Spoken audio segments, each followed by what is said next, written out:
பாகம் 2 அத்தியாயம் 67. அரண்மனை வாசலில் அந்த சோழ வீரன் குணசீலனை நிற்க வைத்தான். இவன் வந்தியத்தேவரின் ஆள், மதுரையை சேர்ந்தவன். இவனுக்கு கேயூரமாக மீன் சின்னம் கொடுக்கப்பட்டிருக்கிறது. வந்தியத்தேவரின் வீட்டை இவனுக்கு காண்பிக்க வேண்டும். அவனிடம் சொல்லிவிட்டு அந்த வீரன் பின்வாங்கி விடைபெற்று கொண்டு போனான். குணசீலனை அந்த அரண்மனை வாசலில் நிற்க வைத்தார்கள். உள்ளே மிக பிரம்மாண்டமான கற்கோட்டை தெரிந்தது. பெரிய வாசலை அடைந்து சிறிய வாசலை திறந்து வைத்து அதன் வழியே வருவோர் போவோரை கண்காணித்து அனுப்பி கொண்டிருந்தார்கள். கூடைகளையும் சோதித்தார்கள்.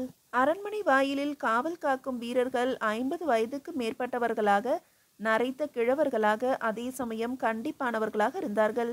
புறம்படியிலுள்ள வீரர்கள் இளமையாக இருக்க, உள்ள அலைக்கு வந்ததும் அங்குள்ள காவல் வீரர்கள் மத்திம வயதில் இருக்க, அரண்மனை வாசலில் உள்ளவர்கள் வயதானவர்களாக இருந்தார்கள்.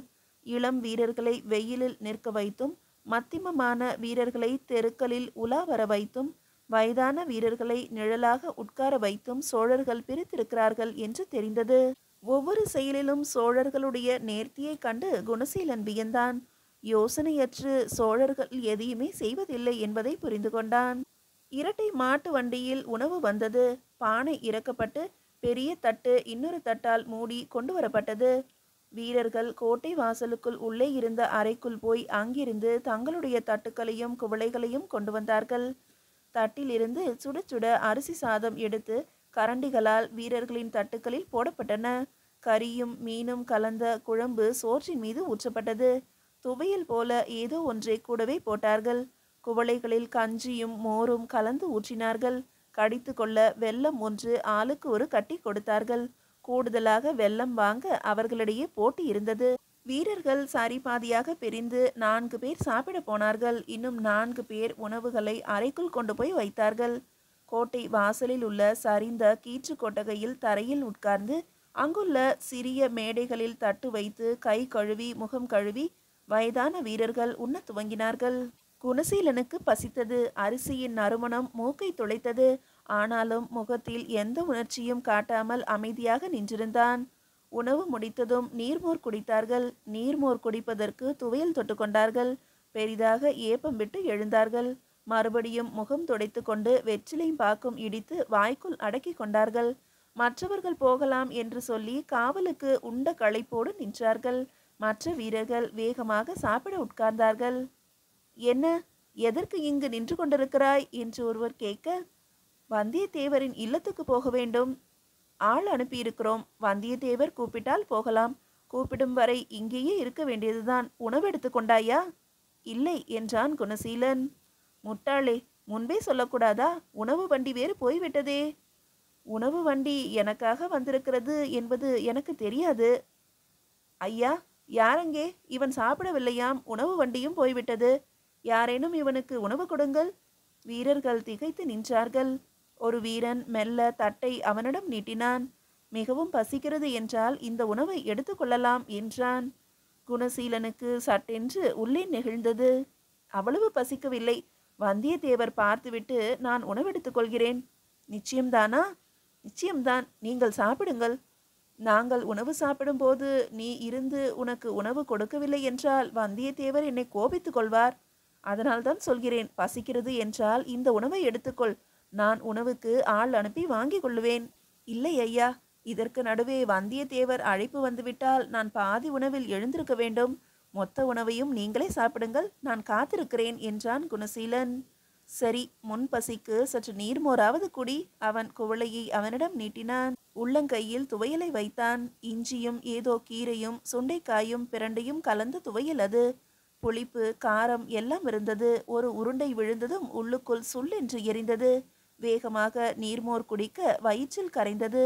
நான் சாப்பிட போகட்டுமா என்று அந்த சோழ வீரன் கேட்க, நல்லபடியாக சாப்பிட போங்கள் என்று குணசீலன் கைகூப்ப அவன் தட்டை எடுத்துக்கொண்டு கீற்று கொட்டகைக்கு போனான். உட்கார்ந்து சாப்பிட துவங்கினான். எல்லோரையும் கிழவராக போட்டுவிடவில்லை. 8 கிழவர்களுக்கு நடுவே 9வதாக ஒரு இளைஞனையும் போட்டிருக்கிறார்கள். சட்டென்று எங்கேனும் ஓட வேண்டுமோ, எதற்கேனும் வேகமாக செயலாற்ற வேண்டுமோ, அப்பொழுது இந்த இளைஞன் செயலாற்றுவான் என்பதற்காக இவனை துணையாக்கி இருக்கிறார்கள். அவர்கள் அனைவரும் சிரித்து பேசியபடி சாப்பிட்டார்கள். வந்தியத்தேவர் அவனை வர சொன்னதாக ஆள் வந்து நின்றான். வயிறு மோரினால் குளிர்ந்திருந்தது. அவன் அந்த வீரனிடம் கைகூப்பி, நான் உள்ளே போகிறேன் என்று சொல்லிவிட்டு அரண்மனைக்குள் நுழைந்தான். அங்கு அவனை அழைத்து போக காத்திருந்த வீரனோடு சேர்ந்து கொண்டான். அந்த வீரன் மத்திம வயது உடையவன். பாண்டிய தேசத்து ஒற்றனாமே நீ? ஆமாம். பெயர் என்ன? குணசீலன். சரி, வா என்னோடு. அமைதியாக அவன் முன்னே நடக்க அவன் பின்னே குணசீலன் கோல் ஊன்றி நடந்து போனான். இந்த வீரன் ஏதோ அதிகாரியாக இருப்பான் போல் இருக்கிறது என்று நினைத்து கொண்டான் குணசீலன். ஆனால் தன்னை பற்றி எதுவும் சொல்ல தயாராக இல்லாத ஒரு முகத்தோடு அந்த அதிகாரி நடப்பது தெரிந்தது. குணசீலனுக்கும் அவனோடு பேச பிடிக்கவில்லை. உள்ளே நுழைந்து வலது பக்கம் திரும்பி ஒரு மகிழ மரத்தடியின் மேடையின் எதிரே உள்ள வாசலுக்கு அழைத்து போனான். அந்த வாசல் தாண்டி மிக பெரிய முற்றம் இருந்தது. அந்த முற்றம் தாண்டி தனித்த ஒரு கட்டடத்துக்கு பக்கம் நின்றான். இதுவே வந்தியத்தேவரின் வீடு. குந்தவை பிராட்டியாரும் வந்தியத்தேவரும் உள்ளே இருக்கிறார்கள். உன்னை அழைத்து போக ஒரு அதிகாரச்சி இங்கே வருவார். உன்னை பற்றிய விவரங்கள் அவரிடம் வந்தியத்தேவர் சொல்லியிருப்பார். உள்ளே போய் வந்தியத்தேவரை பார்க்கலாம். அதிகாரச்சி வரும் வரை வெளியே காத்திரு என்று சொல்லிவிட்டு போனான். அந்த வாசலிலும் காவல் இருந்தது. அவர்கள் பேசுவதை அந்த காவல் ஆள் கேட்டிருந்தான். குணசீலனை பார்த்து உட்காரும்படி சைகை செய்தான். வாசலுக்கு ஒட்டி இருந்த மேடையில் குணசீலன் உட்கார்ந்து கொண்டான். வீட்டு வாசலில் மிக பெரிய வேப்ப மரம் காற்றில் ஆடிக்கொண்டிருந்தது. அந்த வேப்ப மரத்தின் அருகே சூலங்கள் நடப்பட்டிருந்தன. மிக குளுமையான நிழலை அந்த வேப்ப மரம் கொடுத்து கொண்டிருந்தது. அதிகாரிச்சி என்று பதவி வகிக்கும் பெண்களை பார்க்க பார்க்க குணசீலனுக்கு வியப்பாக இருந்தது. அந்த பெண்களின் நடையும் கண்களில் காட்டிய அதிகாரமும் கைகள் வீசிய தோரணையும் தொண்டை குழியிலிருந்து வரும் பிளிரலான குரலும் அதட்டலும் சீற்றமும் சட்டென்று முகம் மாறி வருக வருக என்று வரவேற்கின்ற பாங்கும் சற்று கலவரப்பட வைத்தன. ஒரு பெண்ணால் இப்படியெல்லாம் நடந்து கொள்ள முடியுமா? பாண்டிய தேசத்தில் அரசி கூட இவ்விதம் நடந்து கொள்வதில்லையே. அரசி ஆயினும் கூட இவ்வளவு அதட்டலும் சீற்றமும் இல்லையே. இவர்களிடம் இருப்பதற்கு என்ன காரணம்? இந்த நிர்வாகத்தை இவர்களால் ஒழுங்கு செய்ய முடியுமா? அத்துமீறி ஒருவன் உள்ளே நுழைந்தால் அவனை எப்படி இந்த அதிகாரச்சி தடுத்து நிறுத்துவாள்? அப்பொழுது யாராவது 2 வீரர்களை ஏவுவாளோ? ஏவலுக்கு அடிதடிக்கு ஆள் வைத்துக்கொண்டு வெறும் அதட்டலை மட்டும்தான் வைத்திருக்கிறாளோ என்று சந்தேகித்தான். அந்த நேரம் யாரோ ஒரு ஆளை 2 காவலர்கள் தரதரவென்று இழுத்து வந்தார்கள். இழுத்து வரப்பட்டவனுக்கு 20 வயது இருக்கும். சாளுக்கிய தேசத்து பையன் என்பது முகபாவத்திலேயே தெரிந்தது.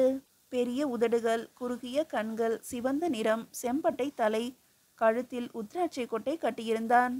என்ன என்று அதட்டலாக அந்த அதிகாரிச்சி அவர்களை கை காட்டி நிறுத்தி பேசினாள். பெண்கள் குளிப்பதை ஓலை தடுக்கு வழியாக பார்த்து கொண்டிருந்தான். அடித்து இழுத்து கொண்டு வந்தோம் என்று காவலர்கள் சொன்னார்கள். குளித்து கொண்டிருந்தது யார்? அதிகாரிச்சி உடனடியாக விசாரித்தாள். உபசேனாதிபதியின் அகத்து வேலைக்காரி. அந்த வேலைக்காரிக்கு இவன் பார்த்தது தெரியுமா? இல்லை, தெரிவதற்கு நியாயமில்லை. குளியலறை வாசல் வேறு திசையாகவும் இவன் பார்த்த திசை வேறு திசையாகவும் இருந்தது. உபசேனாதிபதியின் கொல்லைப்புறத்துக்கு இவன் போன விதம் எப்படி என்று விசாரித்தீர்களா? விசாரித்தோம். சுவரேறி குதித்து நுழைந்திருக்கிறான். குளிப்பதை பார்ப்பதற்காக நுழைந்திருக்கிறான் என்றால் வேலைக்காரி குளிக்கும் நேரம் இவனுக்கு தெரியும் என்றல்லவா ஆகிறது? இருக்கலாம். ஒருவேளை வேலைக்காரிதான் இந்நேரத்தில் குளிப்பேன் என்று சொல்லி இருக்கலாமோ? இருக்கலாம் என்றார்கள் காவலர்கள். அதை விசாரித்தீர்களா? இல்லை. சரி, நான் விசாரிக்கிறேன். அதிகாரச்சி முன்வந்தாள். அவன் தாடியை பிடித்து தூக்கி பார்த்தாள். தலைமுடியை வருடினாள். காலாகாலத்தில் எனக்கு திருமணமாகியிருந்தால் உன்னை போல மகன் இருப்பான். நான் உன்னை மகனாக நினைக்கிறேன். ஒரு பெண் குளிப்பதை பார்ப்பது தவறல்லவா? சாளுக்கிய தேசத்தில் பெண்கள் எல்லோரும் குளத்தில் நிர்வாணமாக குளிக்க ஆண்கள் எல்லோரும் கரையில் உட்கார்ந்து கொண்டு வேடிக்கை பார்ப்பீர்களா? அப்படி ஒரு நாகரிகம் உங்கள் ஊரில் உண்டா? வேகமாக அந்த இளைஞன் இல்லை என்று தலையசைத்தான். பிறகு நீ பார்க்க துணிந்திருக்கிறாயே, என்ன காரணம்? சாளுக்கிய வீரன் மௌனமாக இருந்தான். மீதியை அடுத்த அத்தியாயத்தில் காணலாம். அத்தியாயம் 68.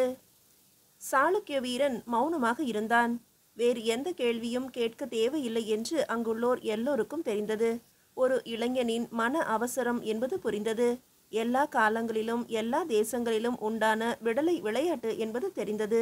ஆனால் விசாரிக்காமலும் விடக்கூடாது. வந்து பார்க்கும்படி உனக்கு அழைப்பு விடப்பட்டதா? அதிகாரிச்சி விசாரித்தாள். அந்த சாளுக்கிய வீரன் கண்கள் லேசாக மிரண்டன. இல்லை என்று தலையசைத்தான். உனக்கு திருமணமாகிவிட்டதா? இல்லை.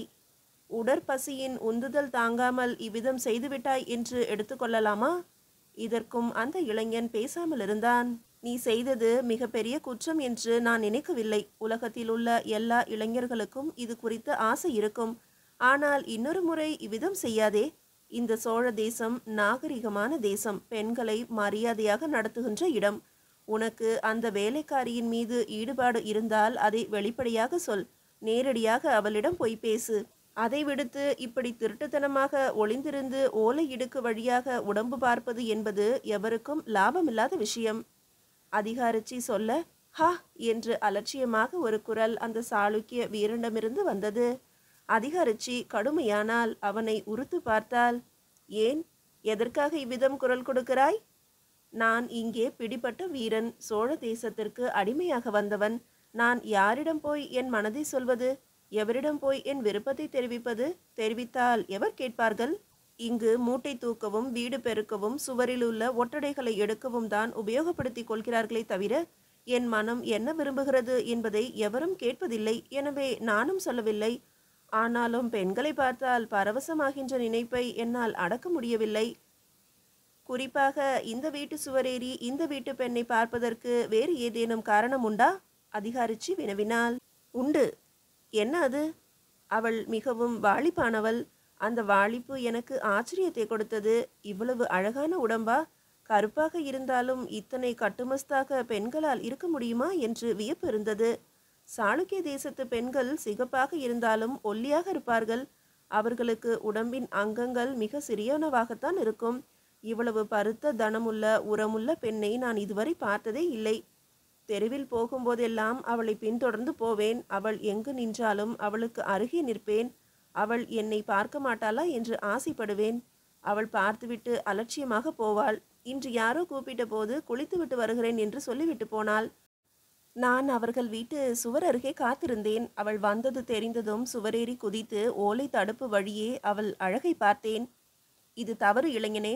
இந்த ஆசை உன்னை கொலை முயற்சியில் அல்லது பெரும் திருட்டில் கொண்டு போய் விட்டுவிடும். உன்னுடைய ஆவலாதிகள் எனக்கு புரிகிறது. ஆனாலும் உபதளபதியின் வீட்டு சுவரேறி குதித்தது பெண்ணுக்காக என்று இல்லாமல் உபதளபதியை கொலை செய்வதற்காக நீ குதித்தாய் என்று குற்றம் சாட்டப்பட்டால் யாரும் எதுவும் செய்ய முடியாது. எனவே இன்னொரு முறை இந்த தவறு செய்யாமல் இருக்க வேண்டும். எனவே மன்னிப்பு கேட்டுவிட்டு வெளியே போ. அந்த இளைஞன் பேசாமல் இருந்தான். அவன் உதடுகள் துடித்தன. மூச்சு சீரலாக வந்தது. ஏன் வேகமாக மூச்சு விட்டாய்? மன்னிப்பு கேள் என்றும் சோழ தேசத்தில் கேட்பீர்கள் போலிருக்கிறதே. எதற்காக புதர் ஓரம் மலஜலம் கழித்தாய்? சோழ தேசத்தை அழுக்காக்கி விட்டாய் என்று கூவீர்கள் போலிருக்கிறது.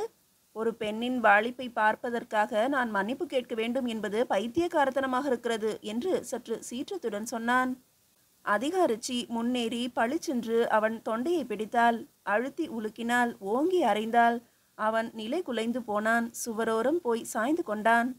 அந்த பெண் உன் தங்கையாக இருந்தால் என்ன செய்வாய் என்று அதிகாரிச்சி அவன் தலையை சுவரோடு வைத்து அழுத்திய வண்ணம் கேட்டாள்.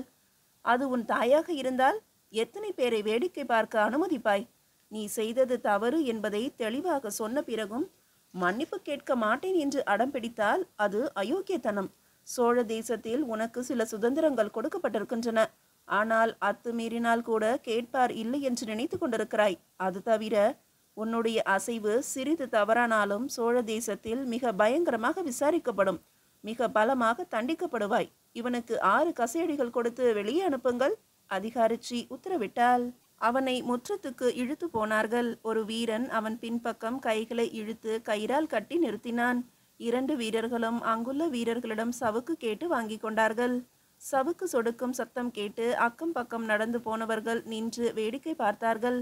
அந்த இளைஞன் நடுமுற்றத்தில் இருக்க மாறி மாறி ஆளுக்கு 3 முறை சவுக்கால் வீசி அவனை விளாசினார்கள். சிகப்பாய் மெல்லிய இரத்த கோடுகள் தெரிந்து பிறகு அதிலிருந்து இரத்தம் ஊற்றெடுக்கு உடம்பில் வழிய தொடங்கியது. அதிகாரிச்சி உள்ளே யாருக்கோ குரல் கொடுக்க ஒரு நீர் பானையோடு ஒரு பெண் ஓடி வந்தாள். அந்த சாளுக்கிய இளைஞன் அழ துவங்கியிருந்தான். அவனை தோள் பிடித்து ஒரு ஆள் உட்கார வைக்க அவன் தலையில் நீர் கொட்டினார்கள். நீரின் குளுமையில் உடம்பு நனைந்ததும் இரத்தம் வழிவது நின்றது. ஒரு துணியால் ஒரு வீரன் அவன் இரத்தத்தை துடைத்தான். வைத்தியர் போல யாரோ ஒருவர் வந்து அவனுடைய காயங்களில் வேகமாக மருந்து தடவினார். அணில் வாளால் செய்யப்பட்ட தூரிகையை மருந்தில் குழைத்து மடமடவென்று அவன் காயம் முழுவதும் தடவினார். அவன் கை கட்டுக்களை அவிழ்த்து விட்டார்கள். போ என்று சொன்னார்கள். அவன் தலை குனிந்த வண்ணம் முற்றம் விட்டு வீரர்கள் பின்தொடர வெளியே போனான். இனி அவன் உள்ளாலையில் இருக்க வேண்டாம், புறம்படிக்கு அனுப்பிவிடுங்கள் என்று பின்னால் இருந்து அதிகாரச்சி குரல் கொடுத்தாள். சோழ வீரர்கள் சரி என்று தலையை ஆட்டிவிட்டு அவனை நடத்தி அழைத்து கொண்டு போனார்கள். அந்த பெண்ணின் வேகத்தையும் விவேகத்தையும் பார்த்து குணசீலன் லேசாக பரவசமானான். சோழ தளபதிகள் ஆங்காங்கே படையெடுத்து போய்விட வெகு காலம் எல்லையிலேயே சுற்றி கொண்டிருக்க அரசியல் நிர்வாகத்தையும் வீட்டு நிர்வாகத்தையும் அரசாங்க சக்கரத்தையும் இம்மாதிரி கெட்டிக்கார பெண்கள் நிர்வாகம் செய்தார்கள். நிர்வாகம் செய்து பழக்கப்பட்டு நல்ல நிலைக்கும் வந்திருக்கிறார்கள். தெளிவாக யோசிக்க அவர்களுக்கு கற்றுக் கொடுக்கப்பட்டு விட்டது. யார் நீ? அந்த அதிகாரச்சியின் அதட்டல் இப்பொழுது குணசீலனை நோக்கி பாய்ந்தது. என்னை வந்தியத்தேவர் தேர்வு செய்து தஞ்சைக்கு அழைத்து வந்தார். வந்தியத்தேவர் அரண்மனைக்கு சோழ வீரர்கள் கூட்டி வந்தார்கள். நான் அவருக்காக காத்திருக்கிறேன். அந்த விஷயம் உள்ளே சொல்லப்பட்டு விட்டதா? எனக்கு அது தெரியாது. எப்படி தெரியாமல் இருக்கலாம்? உன் வருகை உள்ளே சொல்லப்பட்டு விட்டதா என்பது தெரிந்தால்தானே நீ இங்கு இருப்பதற்கு அர்த்தமாகும். இல்லையெனில் வேவு பார்க்க வந்திருக்கிறாய் என்று நினைத்து கொள்ள முடியாதா? உங்களை வேவு பார்த்து என்ன செய்வது? யாரிடம் போய் தகவல் சொல்வது? தகவல் சொல்வதற்கு யார் இருக்கிறார்கள்? குமரியிலிருந்து வேங்கடம் வரை எல்லோரையும் அடித்து புலிக்குடி நாட்டி விட்டீர்கள். உங்களை எதற்கு நான் வேவு பார்க்க வேண்டும்? சரி, நீ யார்? குணசீலன், பாண்டிய நாட்டு வீரன், ஒற்றற்படை உபதளபதி. நீ வருவாய் என்று எனக்கு சொல்லப்பட்டது. அவனது கேயூரத்தை காட்டி எப்பொழுது கொடுத்தார்கள் என்று கேட்டாள். அவன் புறம்படியில் தரப்பட்டது என்று பதில் சொன்னான். பாண்டிய நாட்டின் எந்த பகுதியிலிருந்து வருகிறாய்? வைகை நதியா அல்லது வேறிடமா? அவன் தன் சேர தேசத்து எல்லை பகுதியை சொன்னான். மலைநாட்டை சேர்ந்தவன் என்பதை விவரித்தான். வந்தியத்தேவர் சிவபூஜை செய்து கொண்டிருக்கிறார். சற்று நேரத்தில் முடிந்துவிடும். வா, இங்கு உட்கார். திருமணமாகிவிட்டதா? இல்லை. ஏன்? உன்னை பார்த்தால் 25 அகவைக்கு மேலும் தெரிகிறதே. ஆமாம், போர் போர் என்று அலைந்து பல்வேறு திக்கிற்கும் நகர்ந்து திருமணம் பற்றிய சிந்தனை மறந்துவிட்டது. எனக்கு புரிகிறது. விடுதலை கொடுத்தும் ஏன் போகாமல் இருக்கிறாய்? பாண்டிய தேசத்திற்கு போகலாம் என்று சோழ வீரர்கள் சொல்லியிருப்பார்களே. சொன்னார்கள். நான் போகவில்லை. என்ன காரணம்? ராஜராஜ சோழர் மிகப்பெரிய கோயில் ஒன்றை கட்டுகிறார் என்றும் அந்த கோயில் பணிக்கு ஆட்கள் தேவை என்றும் சொல்லப்பட்டது. நான் சிவனுக்கு பிரியமானவன். அவனுக்கு ஏதேனும் செய்ய விரும்பினேன். கோயில் கட்டுவதில் ஈடுபட வேண்டும் என்பது என் ஆசை. அவ்வளவுதானா? இல்லை, இதற்கு மேலும் உண்டு. என்ன? பாண்டிய தேசத்தினுடைய நாகரிகம் வேறு விதமானது. சோழ தேசத்தின் நாகரிகத்தை நான் கற்று உணர்ந்து இங்கு உண்ணுகின்ற உணவு போலவும் உடை போலவும் பேச்சு போலவும் நடத்தை போலவும் பாண்டிய தேசத்தில் கொண்டு போய் சொல்வதற்கு இருக்கிறேன். சோழ தேசத்தை நன்கு தெரிந்து கொள்வதற்காக இங்கு தங்க விரும்புகின்றேன். வேறு எங்கேனும் இருப்பதை விட சோழ தேசத்தை புரிந்து கொள்ள தஞ்சையில் இருப்பதுதான் சிறந்தது என்று சொன்னார்கள். ஆகவே திருவொற்றியூரிலிருந்து தஞ்சை வரை நாங்கள் கோயில் பணிக்காக நடத்தி அழைத்து வரப்பட்டோம். இப்பொழுது கூட எங்கே கோயில் பணி நடக்கிறது என்று தெரிந்து கொள்ள ஆவலாகவே இருக்கிறேன். வந்தியத்தேவர் பார்த்து பேசி அனுமதித்து விட்டால் நான் கோயில் பணி செய்யும் இடத்திலேயே அதற்கு அருகிலேயே குடிசை போட்டுக்கொண்டு அமர்ந்து விடுவேன். வந்தியத்தேவர் உன்னை கோயில் பணிக்கு அனுப்ப போவதில்லை. பிறகு தனக்கு அந்தரங்க ஆளாக வைத்து கொள்ளப் போகிறார். எங்கெல்லாம் வந்தியத்தேவர் இருக்கிறாரோ அங்கெல்லாம் நீ இருக்க வேண்டும். அப்படியென்றால் அடைப்பைக்காரனா? முட்டாள்! சோழ தேசத்தின் ஒரு போர் வீரனை வெறும் வெற்றிலை பாக்கு மடித்து கொடுப்பவனாக யாருமே நடத்த மாட்டார்கள். சோழ தேசத்தின் அடிநாதமே மனிதர்களை மதிப்பது. போரோ போரற்ற காலமோ மனிதர்களுடைய புத்தியை, யோகியதையை, திறமையை மதிப்பது, குறைகளை பெரிதுபடுத்தாமல் இருப்பது. சற்று முன்பு இங்கு வந்து தண்டிக்கப்பட்டானே அந்த சாளுக்கிய இளைஞன், பாண்டிய தேசத்தில் வேறொருவர் மனைவி குளிக்க அல்லது வேறொரு பெண் குளிக்க எட்டி பார்த்தான் என்றால் என்ன ஆகும்? சிரச்சேதம் செய்திருப்பார்கள். இங்கு செய்யப்படவில்லை. ஏன்? எனக்கும் அது புரியாத புதிராகத்தான் இருக்கிறது. 20 வயது இளைஞன் அவன். கைது செய்யப்பட்டு இங்கு வந்திருக்கிறான். அவன் காமத்திற்கு என்ன வழி? எது வடிகால்? அவன் வாலிப்பான பெண்ணை பார்த்தபோது உயிரையும் திருணமாக மதித்து சுவர் ஏறி குதித்து வேடிக்கை பார்த்திருக்கிறான் என்றால் அவன் உடம்பு அவஸ்தை எவ்வளவு பெரியது? அதற்கு போய் தண்டனை வழங்க வேண்டுமா? எச்சரித்து விட்டுவிட்டோம். இது இயல்பு என்று எங்களுக்கு தெளிவாக தெரியும். விட்டுவிட்டால் மறுபடியும் வேறு இடம் போய் வேடிக்கை பார்க்க மாட்டானா? வேறு எங்கேனும் ஒரு பெண்ணை தனி இடத்தில் கைப்பற்றி இழுத்து கட்டித் தழுவ மாட்டானா? குணசீலன் அதிகாரிச்சியிடம் கேட்டான். அவளோடு பேசுவது அவனுக்கு பிடித்திருந்தது. உள்ளே ஒரு மன இறுக்கத்தை தளர்த்தியது. மீதியை அடுத்த அத்தியாயத்தில் காணலாம்.